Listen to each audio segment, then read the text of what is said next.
মুখ্যমন্ত্রী সবসময় দ্বিচারিতা করেন।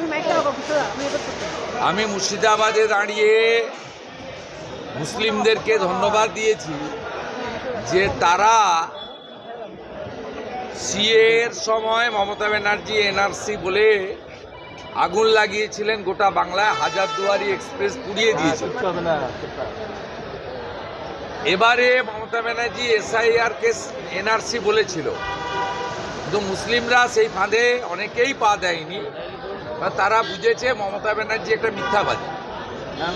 ওয়াকফ অ্যামেন্ডমেন্ট বিল নিয়ে তৃণমূলের দ্বিচারিতা, মমতা ব্যানার্জির মিথ্যাচার, আজকে ওয়াকফ অ্যামেন্ডমেন্ট বিলের প্রয়োজনীয়তা অসহায় গরিব মুসলিম মহিলা এবং যারা এতিম অনাথ তাদের জন্য নরেন্দ্র মোদীজির সরকারের ওয়াকফ প্রপার্টিকে একটা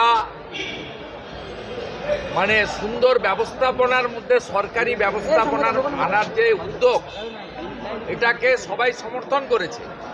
মমতা বন্দ্যোপাধ্যায় একদিকে কল্যাণ ব্যানার্জিদের দিয়ে ড্রামা নাটক করেছেন এতদিন, কখনো কাঁচের গ্লাসে হাত কেটেছে, কখনো কলকাতায় দাঁড়িয়ে বলেছে যেখানে দাঁড়িয়ে মুসলিমরা প্রার্থনা করবে সেই জায়গাটাই ওয়াকফের প্রপার্টি হয়ে যাবে।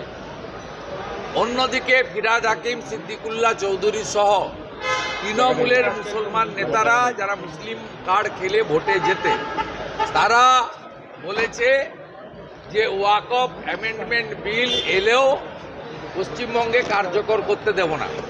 মুখ্যমন্ত্রী অন রেকর্ড বিধানসভায় দাঁড়িয়ে বলেছেন যে ওয়াকফ অ্যামেন্ডমেন্ট বিল পাস হলেও বিজেপি রুল রাজ্যে কার্যকর হবে, পশ্চিমবঙ্গে কার্যকর হবে না। সেই মুখ্যমন্ত্রীর সরকার নোটিফিকেশন করে বলেছে 5ই ডিসেম্বরের মধ্যে ওয়েস্ট বেঙ্গলের ওয়াকফ প্রপার্টিকে নথিভুক্ত করতে হবে। আমি এখন সিদ্দিকুল্লাহ চৌধুরীর বক্তৃতা শুনতে চাই, এখন ফিরহাদ হাকিমের বক্তৃতা শুনতে চাই তোহা সিদ্দিকীদের বক্তৃতা, যারা বলেছিল মমতা ব্যানার্জি যতক্ষণ আছে ওয়াকফ অ্যামেন্ডমেন্ট বিল এখানে কার্যকর হবে না। আজকে স্পেশাল অবজারভার রাজ্যে আসছে না কি? আপনারা কি স্পেশাল অবজারভার সুব্রত গুপ্ত রাজ্যে আসছেন? Most welcome. যে অফিসারদেরকে দিয়েছে এই অফিসারদের মমতা ব্যানার্জি কাজ করতে দেয়, এরা যোগ্য আইএস, এদেরকে সরিয়ে রাখা হয়েছে। সঞ্জয় মিত্র, সুব্রত গুপ্তর মতো আধিকারিকদের